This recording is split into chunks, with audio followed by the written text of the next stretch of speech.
Now, Africans in the U.S. are also joining in the American tradition of Thanksgiving. Joining me in the studio is Margaret Dureke, a native of Nigeria and a motivational speaker. Margaret, welcome to Africa 54. Thank you so much. You know, one of the most interesting things here is that, first of all, you've lived in the U.S. for quite a number of years and interacted with a lot of Africans here in the U.S. But how well have Africans here assimilated to the culture of the United States and celebrate Thanksgiving this holiday? Thank you so much. I think I will start from my personal perspective.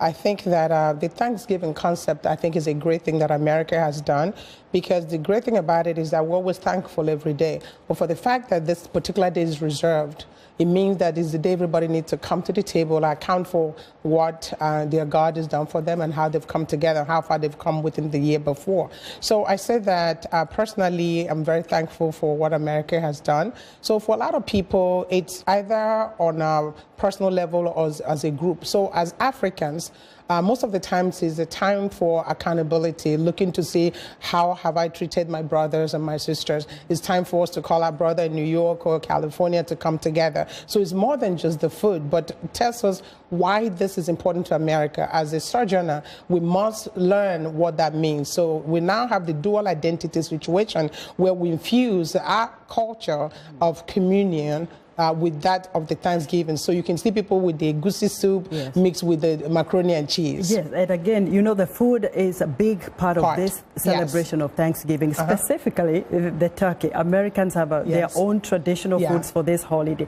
But how well do we as Africans in the diaspora understand the beginning of Thanksgiving and how to even prepare the meals that are traditionally served on Thanksgiving Day? The truth of the matter is, when I got information I was coming to do this show, I did my little research to talk to some of the community leaders that I work with.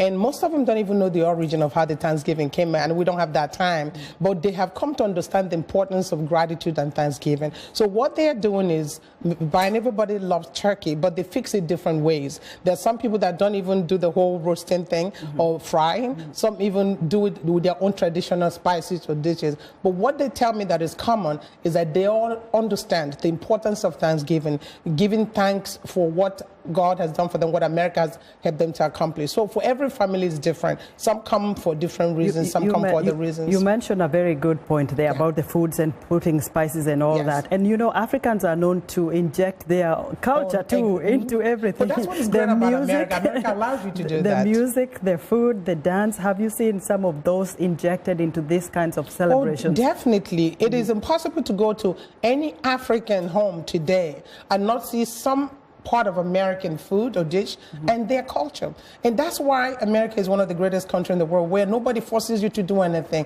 but they give you room to assimilate. So one of the things, you can't be in America like I have for so long and not be able to enjoy the culture that incorporates the kind of food. Just like I said, my daughters said, Mom, what about us? We have it like today in my home, we're going to have macaroni and cheese. We're still going to have some jollof fries, you know, fried chicken, and still the turkey, because it's really a symbol of freedom and power and appreciation of the people. So we totally get it. Absolutely. And again, you see a lot of Americans are traveling today. They've been traveling for the last, say, this whole week, going to meet with their families. It's another thing about family reunion, catching up with the stuff like whatever you haven't been able to discuss over the phones or social media. But again, also, there are others who take time to volunteer. Do we see a share of the Africans in the U.S.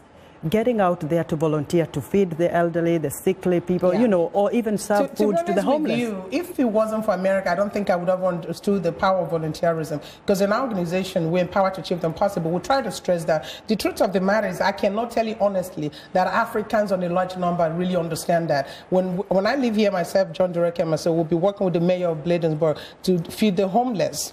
And the point is, because it took me a while, that's why this conversation is important. So they need to understand, not just taking from America, what are you doing to give back? So as an African woman leader, I go the extra mile to teach a whole lot of them, bring them to this conversation that you must give back to America. And that's what you want the Africans in the diaspora to keep doing. Volunteer, meet with people, and well, when you go to Rome, do as Romans. Exactly. That's what this country is about. America has a big heart, and a day like this is the day when they'll help everyone else. Margaret, thank you so much. Thank you.